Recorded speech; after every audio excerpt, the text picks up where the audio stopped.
Bon alors, les panneaux de porte. Le mec avait pris un vieux placard de mamie, un truc à 1 cm. Dessus, il avait mis un genre de faux cuir, de faux sky, pour pouvoir poser son. Et il est où ce truc de merde là.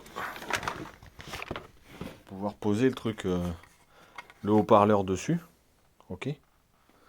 Donc ça, c'était vissé directement sur la porte, à l'endroit où ils avaient charcuté complètement pour enlever l'ancien HP. Et ils avaient mis des gros machins Hertz énormes qui prennent toute la place.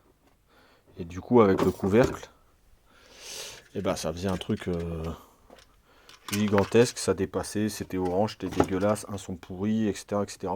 Et du coup, le HP il tenait sur ça, et ça tenait sur la porte. Du coup, derrière, un gros trou, rien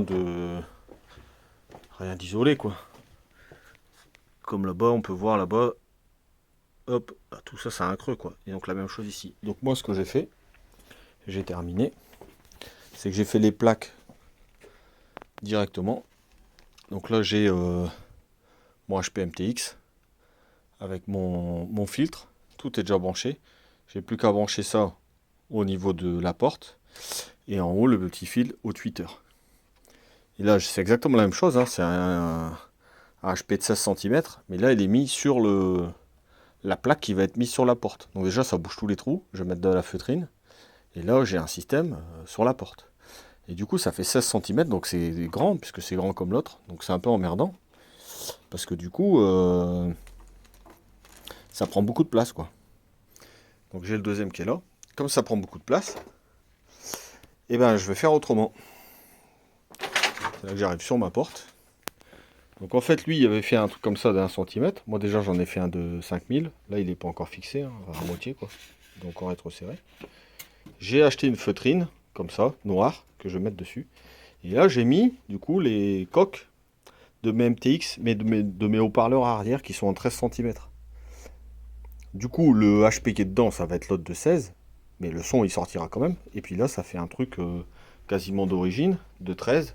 Il y a de la marge au-dessus et en dessous. Contrairement à l'autre où ça dégueulait ici, ça débordait, et là, c'était la merde. Et là, une fois que ça sera feutriné, ça sera nickel. Et le tweeter, il passe ici. Et les tweeters, ils sont directement là. Au-dessus des grilles d'aération intégrées. Et ils bougent pas. Plutôt que de les avoir ici sur les rétroviseurs, ils sont directement intégrés. Comme ça, dans la porte, ça fait nickel. Une fois que tu es écouté passager ou conducteur. Voilà. Et là, on voit à l'intérieur. Donc, il est là. Et puis, tu as le fil ici. Tu viens brancher en haut de la plaque. Voilà. Donc là, j'ai quasi fini. Enfin, quasi fini. Il faut que je mette encore fasse le deuxième bout de bois comme ça. Que je mette la feutrine. Je me suis acheté une agrafeuse pneumatique. Donc, je vais la coller parce que c'est une feutrine autocollante. Et je la retourne et de l'autre côté, je mets des agrafes. Et après, je la fixe déjà avec les 4 vis du cache derrière la porte. Donc déjà là, elle tient. Et après, je vais mettre des petites vis de l'intérieur pour que ça tienne dessus.